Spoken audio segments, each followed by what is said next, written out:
we didn't talk about how our bodies made us feel, like what anxiety felt like or what depression felt like. We didn't talk about how it impacted our physical being. And so I didn't talk about it. I didn't know how to talk about it. And it made it that much harder to really understand what was going on, but also what to do with it, how to be with it. And all I wanted was for that feeling to go away. Hi, I'm Biz Cush, a life coach and therapist, and your host here on the Awaken Your Wise Woman podcast. We're talking to women all over the world who found their way back to themselves, to their inner knowing, to their intuition, to their wisest self. We're exploring how to feel alive, authentic, engaged, and fully present in your life. Let's awaken your wise woman. Hi, and welcome back to the Awaken Your Wise Woman podcast. I'm Biz Cush, your host, or also known as Elizabeth Cush. But yeah, Biz is my nickname and has been almost pretty much my whole life, although different variations on the nickname. But yeah, that's me. I am Biz, and I want to help you awaken your wise woman. So if you'd like a chance to work with me for free, you can apply for a free coaching session.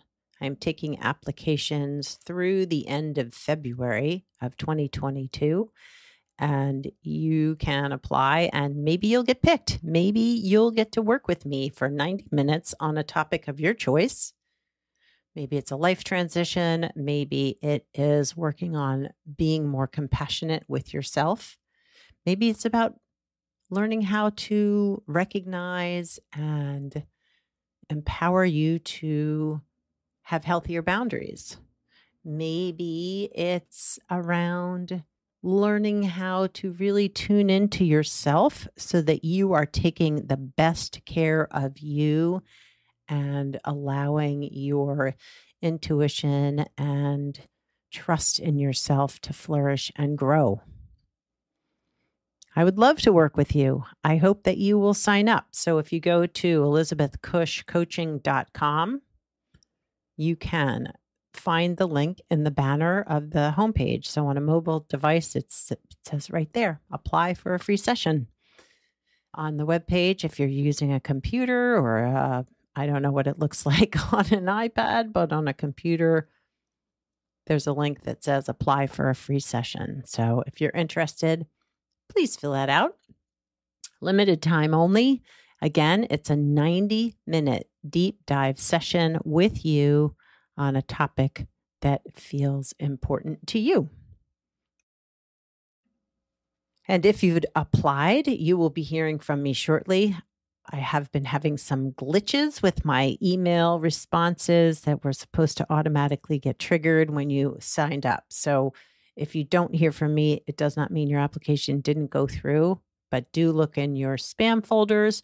Keep an eye out for a confirmation email as well as what's next. Because as I said, the applications are coming in. I am continuing to accept them through the end of February, but I will be reaching out at the end of January to start scheduling some of those free sessions. I'm very excited to hopefully talk to you. This week on the podcast, we're going to be talking about the sacred knowing in our bodies and how we can learn to really tune in and listen to what our body is telling us, how our parts show up in our bodies through sensations and feelings, and what we can learn from our body's wisdom. And I think the hardest part of all of tuning into our bodies is that we're not taught how to do that. I suppose athletes are a little bit better at tuning into their body's signals in terms of endurance and, pushing through as well as injury, but tuning into our bodies to listen, to heal, to hear what they have to tell us, that isn't really something that at least here in the United States and Western cultures, really don't teach us how to do. And if you've experienced trauma, like many women have, we learn through traumatic experiences to disconnect from our bodies because, especially if the trauma involved our physical bodies, we don't want to feel that discomfort and pain and the memories. And so we learn early on to disassociate or disconnect from our bodies. But here in Western culture, too, we are very brain-based, evidence-based, research-based, like use your brain to figure out what's going on, when oftentimes our body is carrying the wisdom of the past generations. Our body is carrying the knowing, literally inside the knowing of how to heal. And when we learn to pause, to listen, to be with those sensations,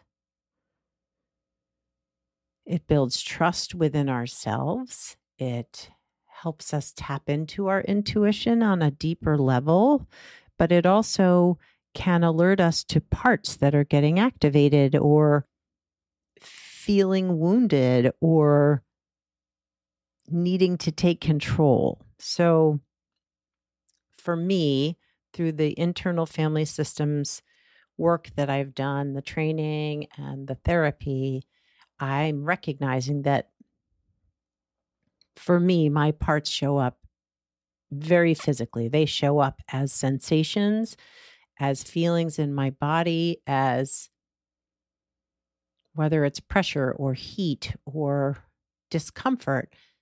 As I'm learning to tune into those sensations, I'm learning more about my parts, especially when I can do this without judgment, without adding on a story or trying to fix it, just to be with it, to listen, to feel. So I know this experience rings true for many of my clients as well. As we begin to work with their parts and they discuss what it feels like to feel anxious or to feel stressed or to feel like an imposter or to feel shame, there is often a very physical component to that. And if we slow down and pause and take the time to feel it and to listen and to hear it, we get to know ourselves better. We get to know what it is those parts need, but what we can do to help those parts feel more safe and secure within us. So recently, over the Christmas holidays, I had a few experiences where a very old or very familiar part of me showed up that I hadn't experienced in a long time. And I think I've shared here on the podcast or in blog posts that as a child, tactile textures of things, materials, clothing, rough surfaces were something I was very sensitive to.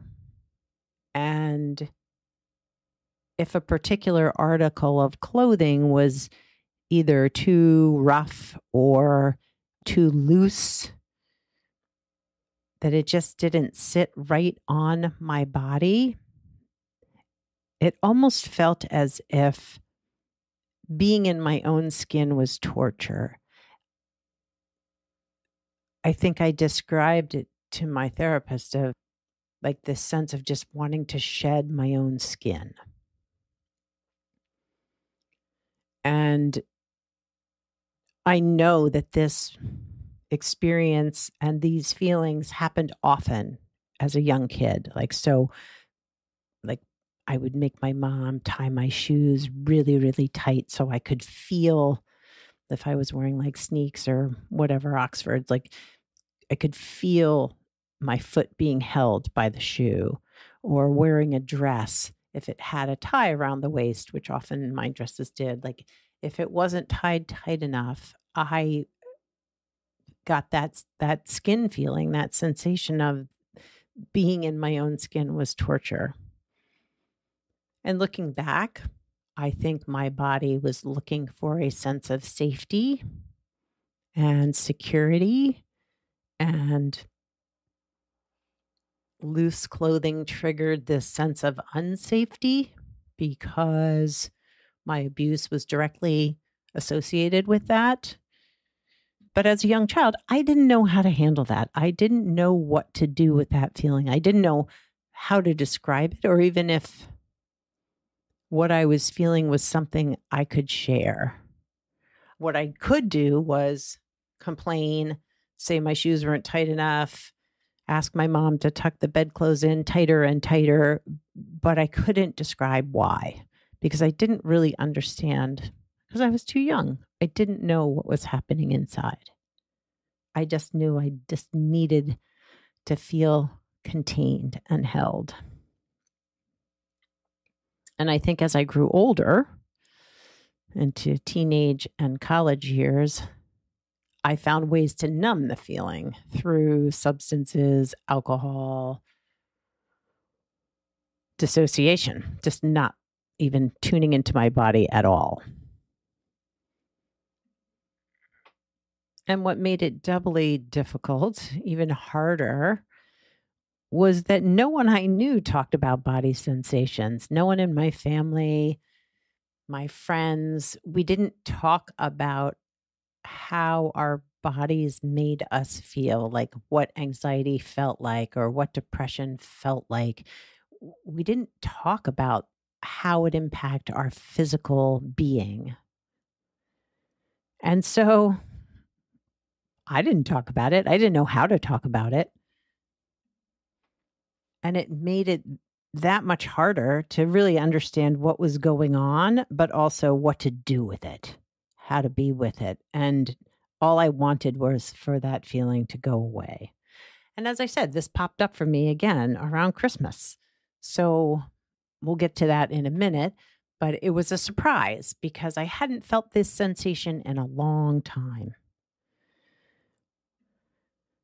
And what helped me recognize it this time was the fact that I have been working toward listening, tuning in to my parts, how they show up physically. I've been doing energy work around just my body's chi, the flow, making sure everything is running smoothly. I've learned to meditate and sit quietly with myself. And although sometimes those meditations can be hard, sometimes it's hard to just be with whatever is showing up because oftentimes there are feelings that are there. It's allowed me to feel, to be much more in tune with what is happening, what is surfacing, what's bubbling up in my body. And some amazing things that can help us be better attuned to our physical world, our internal physical world, is being in nature, just allowing yourself to be in nature and notice how it makes you feel. What happens in your body if you walk through the woods or stand at the edge of the water, whether it's a river or an ocean or a stream, and just listen to the sounds. And giving yourself time to pause and just be with yourself in quiet. And even though that can be incredibly difficult for some, the practice of tolerating the difficulty, the practice of allowing yourself to listen, to hear, to feel what's happening internally, builds trust within yourself. It builds your sense of knowing, your internal wisdom, your wise woman. as you learn to tap into how your body's feeling and being okay with it, allowing whatever sensations are there to be okay, even if it's uncomfortable. Like, that's okay. Sometimes we are uncomfortable, right? I mean, we can't be happy and at ease all the time. It's just not who we are as humans. Yoga, my amazing conversation last week with Julie Blanfin about our pelvic floor and yoga and tuning into our bodies to better understand and heal, whether it's the pain or the discomfort, through mindful body practices. And for me, meditation has been an incredibly huge piece of this puzzle because, as I said, as a child, I learned to push through those difficult feelings, whether it was demanding attention in terms of getting my clothes pulled tighter or wearing different articles of clothing that just felt more comfortable, to actively avoiding the feelings through dissociation and substance use, being busy. Through meditation, I've been able to make that reconnection within because we have it. We're born with it. We are born with a sense of physical knowing. We are born with this innate, wise self that is attuned to our bodies because as babies, when we're hungry, we cry. When we need a diaper change, we cry. We are born with this attunement, but it is through a lack of continued reinforcement of attuning, or actually outright trauma sometimes for some of us, many of us, we learn to not trust, let go of, push away that which is innate within us. But tuning into our bodies can tell us so much about our experience in the moment. It can help us learn more about us and our parts and how it feels to be in different parts, which then alerts us to being activated or triggered. And as we practice tuning in, listening without judgment, learning,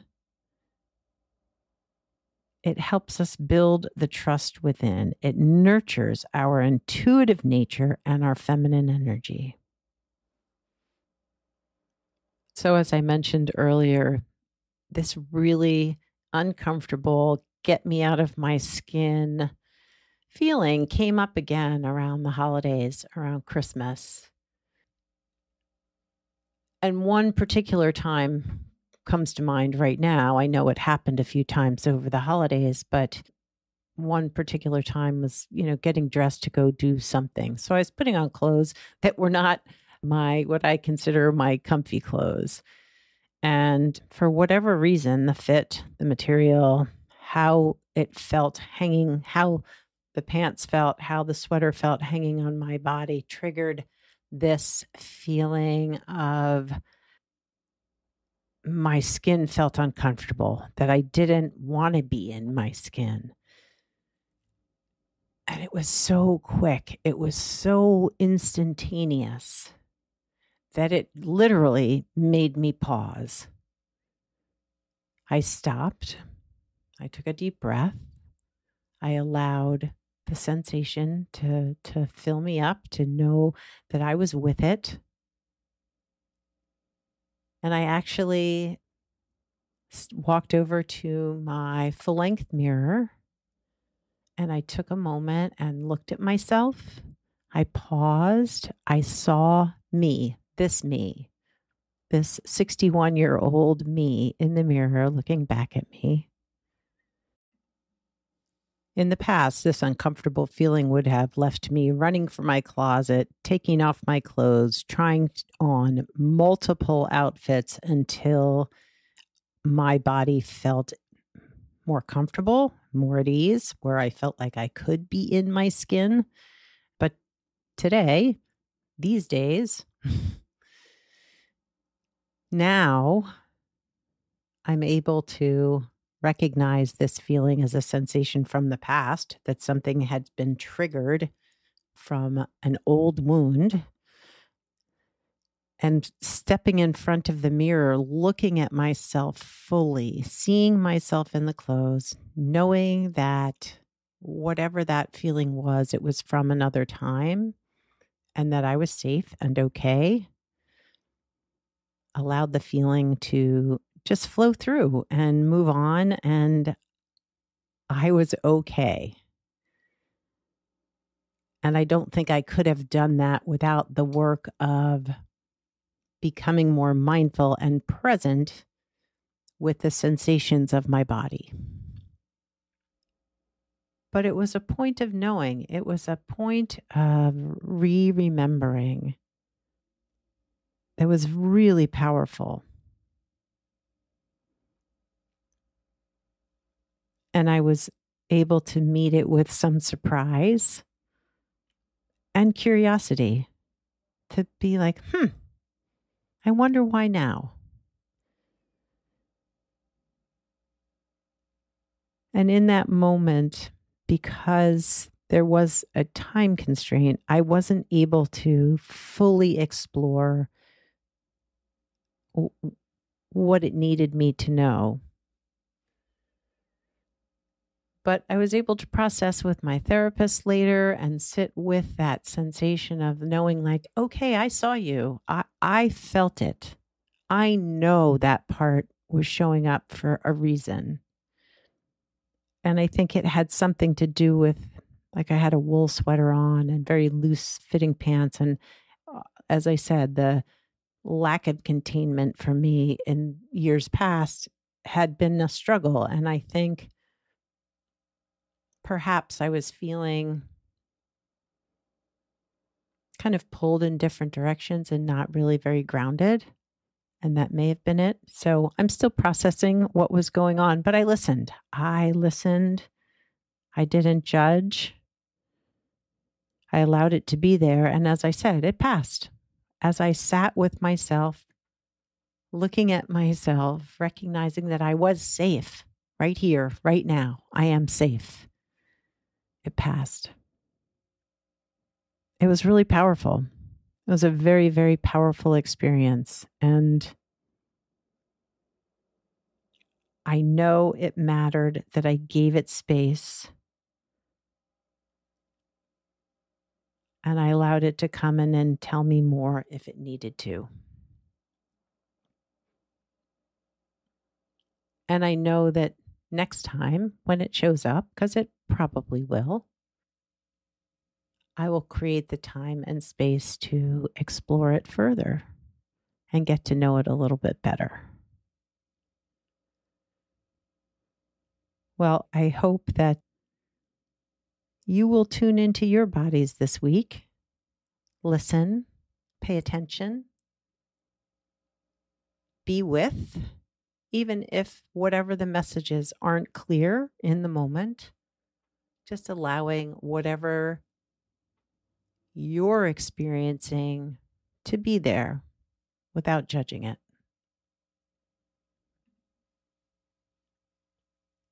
As I said at the beginning, if you're curious about what it would be like to work with me one-on-one, you can apply for a free session of coaching with me. It's a 90-minute deep dive conversation with you about a topic of your choice. You can go to my website, elizabethcushcoaching.com, and right at the top of the page, there's a link that says apply for a free session with Biz. You can also go to the show notes for this episode at awakenyourwisewoman.com. And in the resources at the end of the episode, you will see a link to click that will get you to the application. I'm only selecting a few of those applications that come in.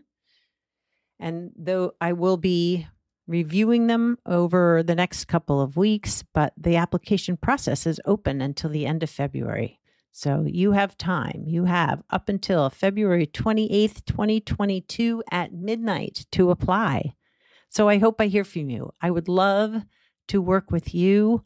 I love talking to women and helping you reconnect with your wisest self, with your intuition, with your knowing. I look forward to hearing from you and connecting with you on the podcast next time. Thanks for listening to the Awaken Your Wise Woman podcast. The information in this podcast is not a substitute for seeking help from a licensed mental health professional. Music by Andy Cush, sound editing by Laura Disler, and show notes by Kathy Cush. If you'd like more information about me, Biz Cush, and the resources shared today, go to awakenyourwisewoman.com.